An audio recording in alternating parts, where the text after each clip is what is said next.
Hello, good morning, नमस्कार। आप सभी भावी अध्यापक एवं अध्यापिकाओं का आपके अपने यूट्यूब चैनल ऑनलाइन शिक्षण पर मैं अंजलि बालियान बहुत बहुत स्वागत करती हूँ। दोस्तों, हमारी टॉप 30 क्वेश्चंस की सीरीज चली हुई है आपके हर टीचिंग एग्जाम के लिए, और इसी सीरीज में आज हमारा ये प्रैक्टिस सेट नंबर 23 है। इससे पहले 22 प्रैक्टिस सेट हो चुके हैं और आज के इन टॉप 30 क्वेश्चंस में हमने ईवीएस के एमसीक्यूज को रखा है। तो आज आपका ईवीएस का प्रैक्टिस सेट है जिसमें आपको देखना होगा कि कितने मजेदार प्रश्न यहाँ पर इसमें प्रीवियस ईयर पेपर से उठाए गए हैं, जो कि बहुत ही आपकी हेल्प करने वाले हैं। एक तो एग्जामिनर का पॉइंट ऑफ व्यू समझने के लिए कि प्रश्न कैसे बनता है, दूसरा इसके साथ साथ ये कि आपको कितना आता है, और तीसरा ये कि हम उससे और कितना नया सीख सकते हैं। तो आप सभी एक बार फटाफट से वीडियो को लाइक और अपने सभी दोस्तों के साथ शेयर कर दीजिए ताकि आपके सभी साथी जो है वो क्लास से जुड़ जाए। तो दोस्तों, एक बार क्लास को आगे बढ़ाने से पहले मैं आप सभी का स्कोर अनाउंस कर देती हूँ, जो कि आपकी पिछली क्लास आपकी सैटरडे में हुई थी। वहां पर बच्चों ने कमेंट करके अपना स्कोर बताया है, जिनमें नवेद खान है जिनके 22 आउट ऑफ 30 है। आपको और मेहनत की जरूरत है। प्रीति वर्मा 27 आउट ऑफ 30 और नैना के 28 है। तो आप भी थोड़ी और मेहनत करेंगे तो बहुत आसानी से आप 30 भी स्कोर कर सकते हैं, कोई बड़ी बात नहीं है। ठीक है, नीतू और राजवीर, राज, आशीष, ममता, इन सभी ने अपना गुड विशेष भेजी है और अपना स्कोर बताया है। तो चलिए दोस्तों, शुरुआत करते हैं अपनी आज की इस क्लास की। तो दोस्तों, आपका पहला प्रश्न आपकी स्क्रीन पर है, ध्यान से आपको पढ़ना है और फिर अपना जवाब कमेंट सेशन में देना है। पहले प्रश्न में पूछा गया है, निम्न में से कौन सी अंतरराष्ट्रीय संस्था पूरे विश्व में पर्यावरण सुरक्षा की देखभाल करती है? वो कौन सी एक संस्था है जो पूरे विश्व में पर्यावरण सुरक्षा की देखभाल करती है? तो जवाब क्या हो जाएगा? WWF या WHO, या इसके अलावा आपसे पूछा गया है यहाँ पर PETA, पेटा, या फिर UN। तो जवाब दीजिए क्या हो जाएगा दोस्तों? कौन सी संस्था है जो कि विश्व में पर्यावरण सुरक्षा की देखभाल करती है? देखिए, WWF नहीं होगा, ना ही WHO, क्योंकि ये हेल्थ की देखभाल करती है, ना ही पेटा। तो इसका हो जाएगा UN, यानी यूनाइटेड नेशन।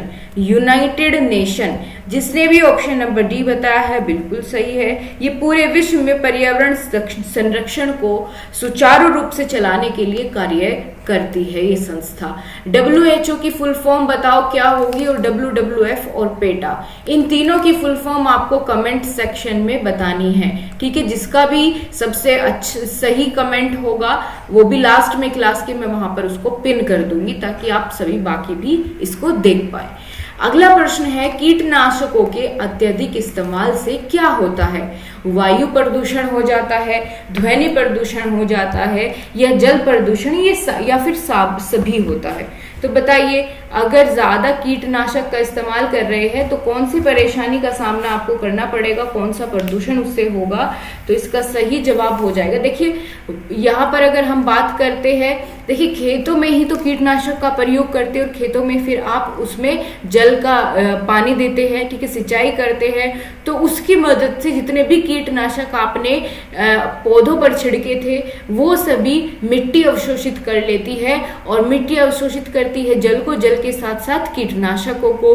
तो वो जाकर के धरातल का जितना भी हमारा जल है उसको भी दूषित कर देता है। तो यानी इससे कौन सा आप कहेंगे प्रदूषण होगा? तो सबसे ज्यादा प्रभाव पड़ेगा जल प्रदूषण पर।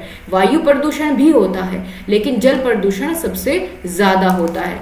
लेकिन ध्वनि प्रदूषण का तो यहाँ मतलब ही नहीं है, ठीक है, ध्वनि थोड़े ही ना उत्पन्न करते हैं कीटनाशक। तो इस प्रकार से आपका सी ऑप्शन एकदम सही हो जाएगा। चलिए दोस्तों, अगले क्वेश्चन का आंसर करो फटाफट से, देखती हूँ कौन बताएगा। पूछा है, लवण जो जल का अवशोषण करता है उसको हम क्या कहेंगे? उस लवण को क्या कहेंगे जो जल का अवशोषण करता है? हाइग्रोस्कोपिक लवण, या एनहाइड्रस लवण, या फिर हाइड्रोफिलिक लवण, या फिर हाइड्रोफोबिक लवण? जवाब दीजिए क्या हो जाएगा इसका सही जवाब। ये आपको थोड़ा बस ऐसे ही याद रखना है कि लवण जो जल का अवशोषण करते हैं उन्हें हम कहते हैं हाइग्रोस्कोपिक लवण। क्या कहते हैं? हाइग्रोस्कोपिक लवण कहते हैं। ऑप्शन नंबर ए इसका सही जवाब हो जाएगा। नेक्स्ट क्वेश्चन की ओर चलते हैं। इसमें आपसे क्या पूछा गया है, चलिए देखते हैं।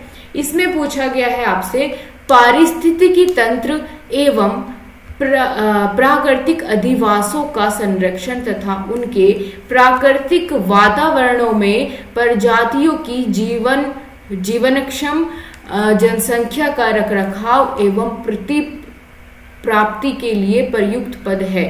भाई जहां पर आप कह सकते हैं कि जो पारिस्थितिकी तंत्र है उनके प्राकृतिक अधिवासों का संरक्षण करने के लिए हम उससे क्या नाम देंगे?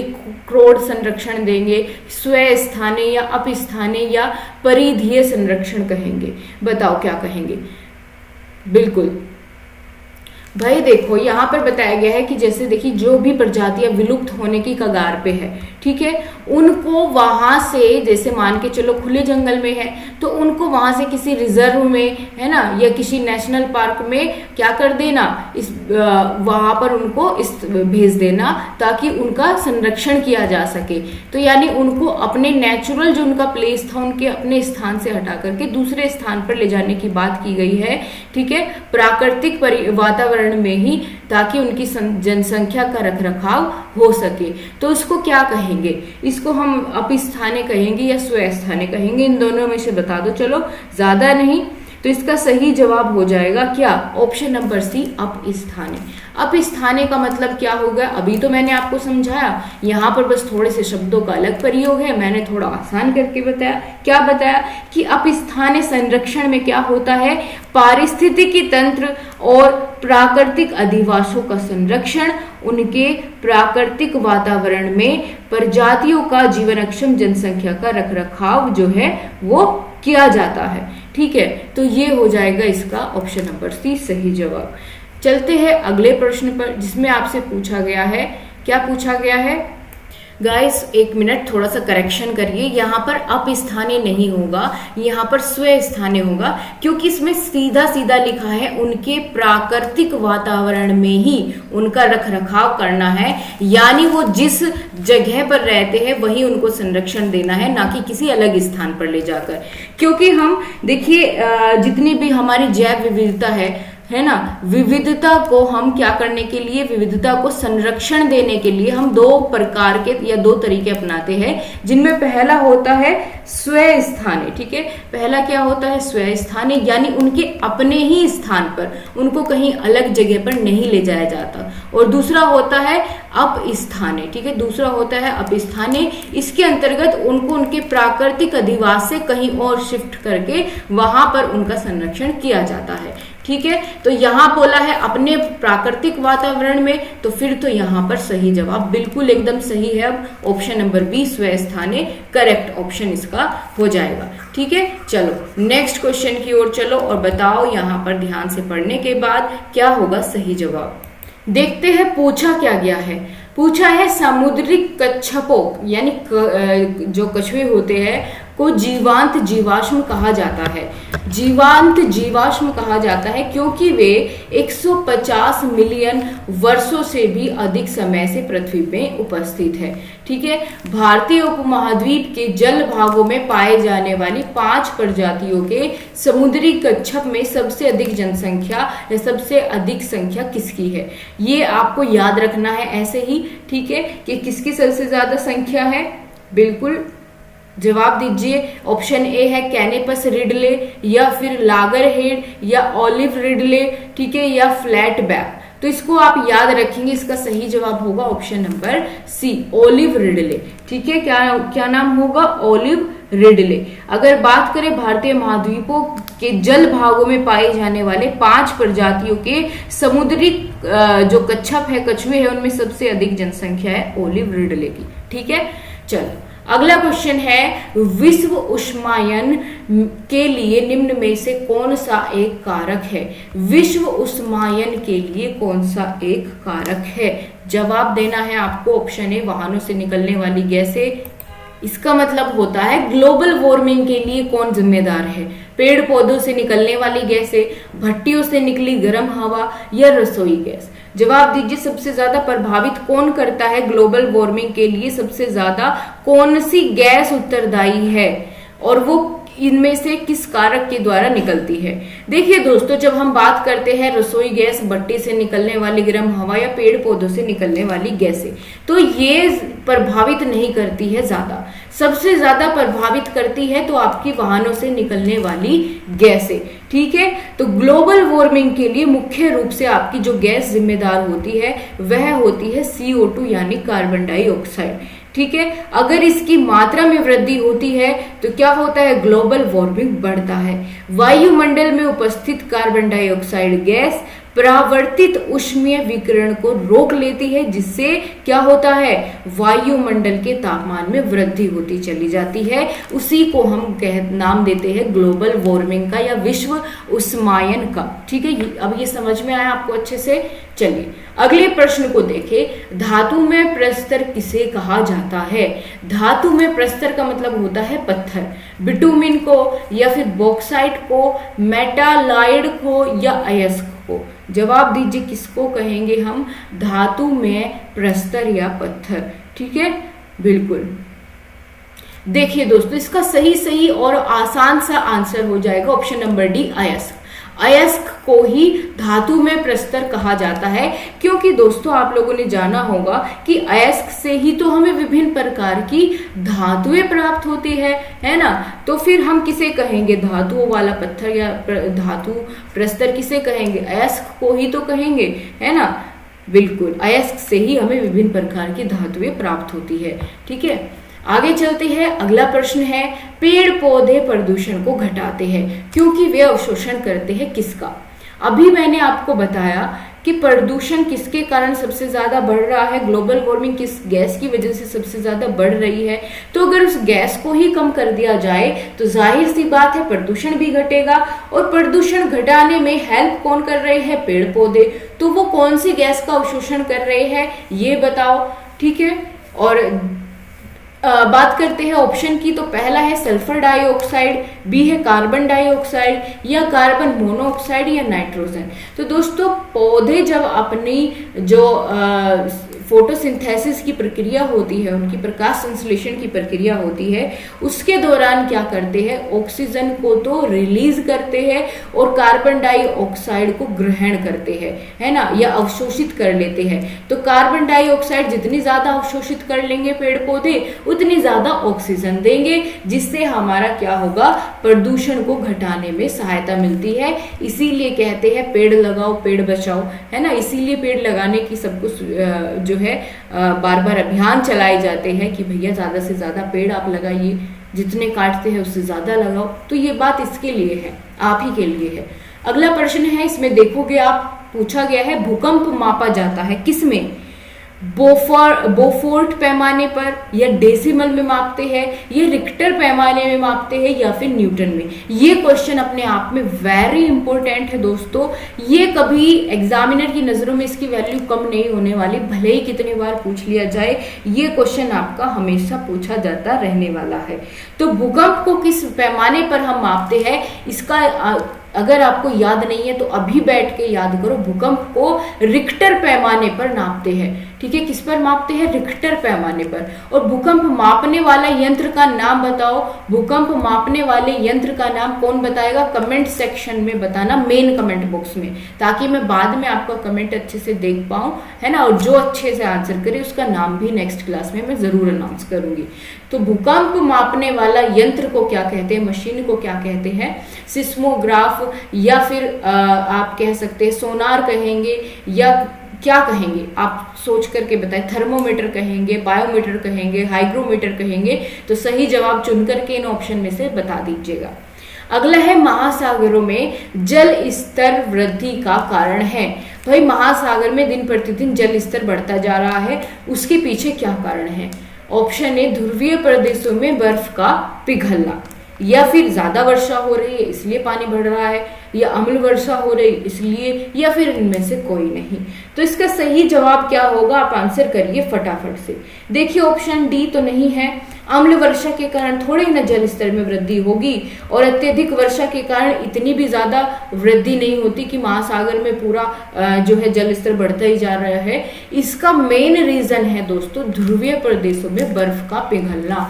और इसके पीछे कारण क्या है, कारण भी जानते हुए चलिए क्यों ध्रुवीय प्रदेशों में जो बर्फ है वो पिघलती हुई जा रही है। वो इसलिए क्योंकि हमारे आज के समय पे कितना ज्यादा पोल्यूशन हो रहा है, जिसकी वजह से वायुमंडल में हमारी जो गैस है CO2 सबसे हानिकारक, जो सबसे ज्यादा क्या करती है, पोल्यूशन बढ़ाती है। तो कार्बन डाइऑक्साइड गैस की जो मात्रा है वो बढ़ती जा रही है ना, जिसके कारण लगातार क्या हो रहा है, ग्लोबल वार्मिंग बढ़ रही है, ताप बढ़ रहा है ना, वायुमंडल के ताप में लगातार वृद्धि हो रही है। और इस तापमान में वृद्धि होने के कारण ही जो ध्रुवीय प्रदेश है वहां पर जो बर्फ के बड़े बड़े ग्लेशियर है वो पिघलने लगे हैं, जिसकी वजह से जल स्तर में वृद्धि हो रही है। तो कारण और कारक पता चल गया तो आपको सब समझ में आ गया, ऐसे आपको समझनी है सारी चीजें।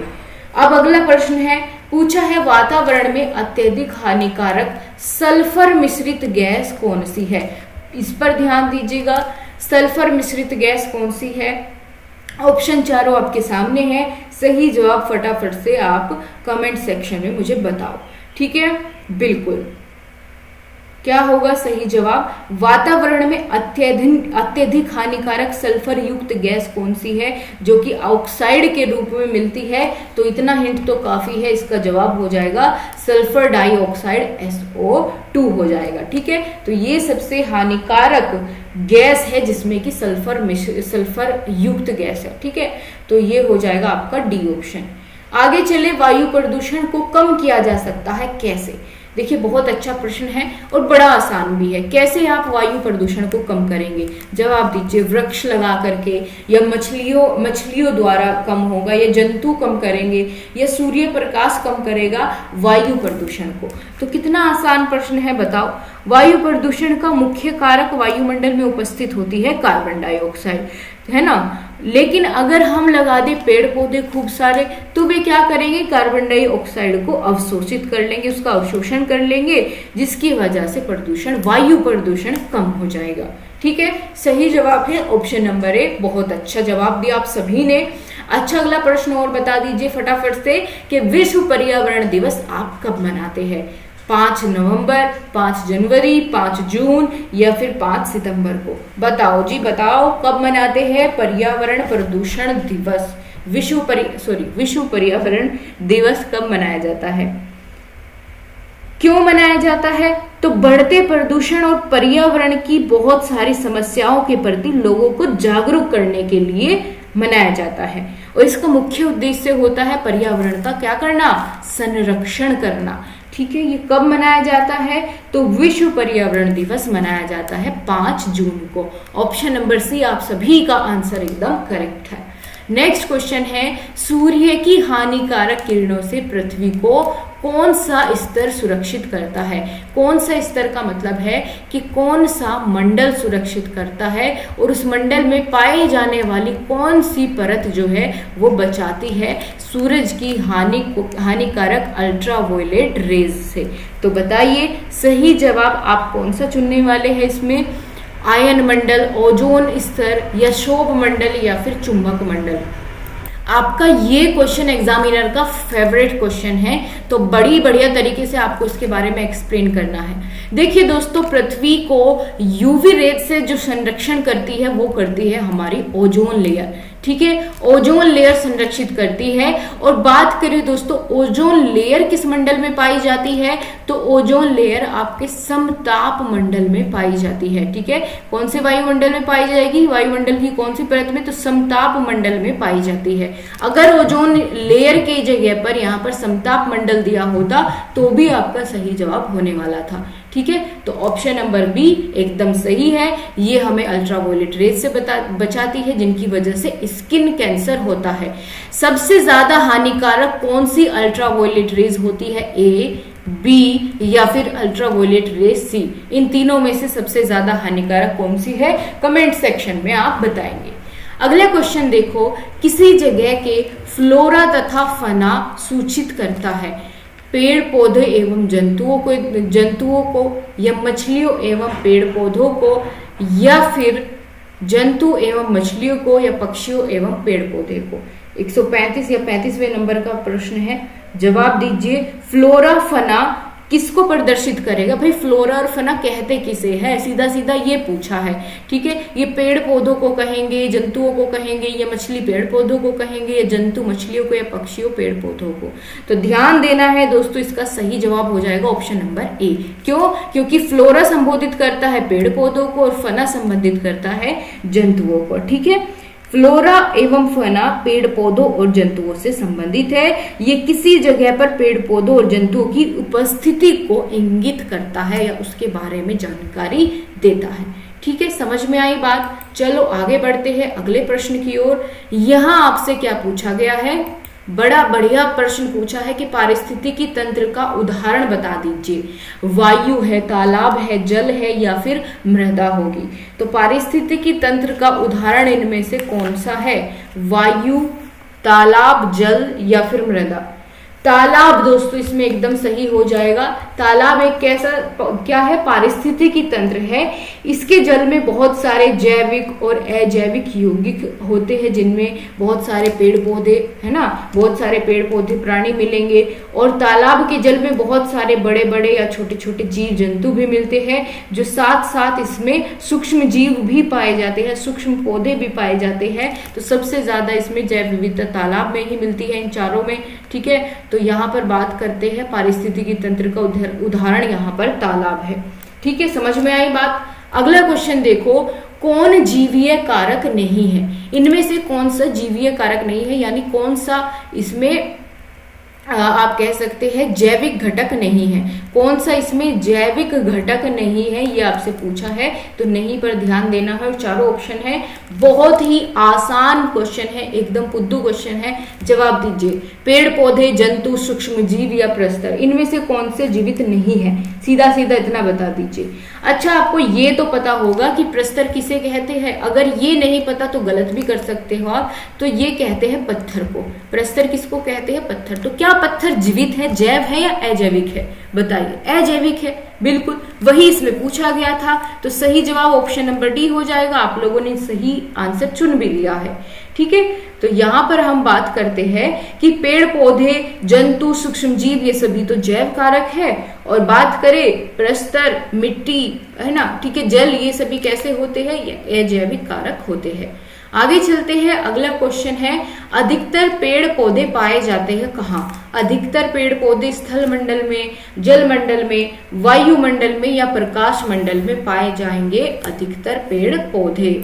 ऑप्शन है स्थल मंडल, जल मंडल, वायुमंडल या प्रकाश मंडल। जवाब दीजिए। बहुत आसान सा प्रश्न है ना दोस्तों। क्या होता है? अधिकतर पेड़ पौधे पाए जाएंगे स्थल मंडल में। स्थल मंडल में पाए जाएंगे अधिकतर पेड़ पौधों की बात की गई है, क्योंकि पेड़ पौधों को अपनी वृद्धि के लिए, विकास के लिए कुछ आवश्यक घटकों की आवश्यकता पड़ती है। एक लिमिटेड मात्रा में पानी हो, एक लिमिटेड मात्रा में खनिज लवण हो, ठीक है, जिसको वे स्थल मंडल में ही आसानी से प्राप्त कर पाते हैं। इसीलिए अधिकतर पेड़ पौधे आपको स्थल मंडल में क्या होते हैं? पाए जाते हैं। आगे चलो, अगला प्रश्न है, अन्य मृत जीव जंतुओं पर जीवन निर्वाह करने वाले प्राणी को क्या कहा जाता है, जो कि मृत जीव जंतुओं से अपना भोजन बनाते हैं? उनको क्या कहेंगे? पैरासाइट कहेंगे, डीकंपोजर कहेंगे, स्क्वेंजर कहेंगे या ओमनिवोर कहेंगे? तो स्क्वेंजर कहेंगे, ओमनिवोर कहेंगे, इनमें से क्या कहेंगे? ठीक है, जो मृत जीव जंतु से ही अपना भोजन बनाते हैं, उन्हीं पर निर्भर रहते हैं। तो उसका सही जवाब यहाँ पर हो जाएगा स्क्वेंजर। ठीक है, उनको क्या कहेंगे? स्क्वेंजर कहेंगे। स्क्वेंजर भोजन के लिए अन्य मृत जीव जंतुओं पर निर्भर करते हैं। आगे देखो, अगला क्वेश्चन है बहुत ही आसान और बहुत ही मजेदार है, क्योंकि बहुत बार पूछा जा चुका है आपकी टीचिंग एग्जाम्स में विभिन्न। तो बात करते हैं सीएनजी का संक्षिप्त रूप है। सीएनजी की फुल फॉर्म आपको बतानी है। ठीक है, इसकी फुल फॉर्म आपको बतानी है। मैं बिल्कुल नहीं बताऊंगी, क्योंकि कई बार मैं सीएनजी, एलपीजी, इन सब की फुल फॉर्म आपको बता चुकी हूँ। ऑप्शन है clean natural gas, carbon compressed natural gas या फिर कार्बोनाइज्ड नेचुरल गैस या कार्बोरेटेड नेचुरल गैस, चारों में से क्या होगा सही जवाब? फटाफट से एक दूसरे को भी बताइए और मुझे भी बताइए क्या आंसर आप कर रहे हैं। ठीक है, सही जवाब क्या होगा? कंप्रेस्ड नेचुरल गैस, जिसने बताया एकदम करेक्ट है, बहुत बढ़िया। आगे चलते हैं, निम्न में से कौन विश्व उष्मायन का कारण है? अरे भाई अभी आया था थोड़ी देर पहले कि ग्लोबल वार्मिंग का कारण कौन है? ग्लोबल वार्मिंग का कारण कौन है बताइए? ग्लोबल वार्मिंग अभी बताया था थोड़ी देर पहले ही, वही क्वेश्चन है, थोड़ा सा विभिन्न तरीके से यहाँ पर रिपीट हो गया है, तो बता दीजिए। जल प्रदूषण, मृदा प्रदूषण, वायु प्रदूषण, ध्वनि प्रदूषण, क्या होगा सही जवाब? वहां पर आपसे गैस पूछी थी, यहाँ पर आपसे कारक पूछ लिया है, तो यहाँ पर दोस्तों सही जवाब क्या है? वायु प्रदूषण, क्योंकि हम जानते हैं कि CO2 सबसे ज्यादा जो है ग्लोबल वार्मिंग बढ़ाती है। ठीक है, तो वायु प्रदूषण में ही क्या होता है?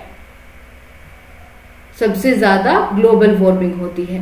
आगे चले अगले क्वेश्चन की ओर, इसमें और कुछ बताने की आवश्यकता नहीं है।